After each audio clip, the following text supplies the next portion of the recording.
Hello everyone, stop doing this manually in MS Word.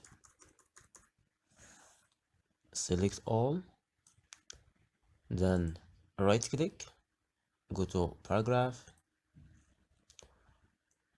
then go to tabs.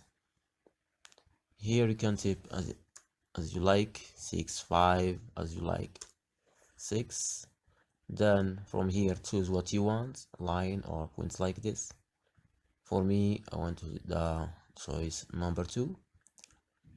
Okay, now place your cursor here, then press tab. As you can see, automatically tab again, as you can see, and all is adjusted.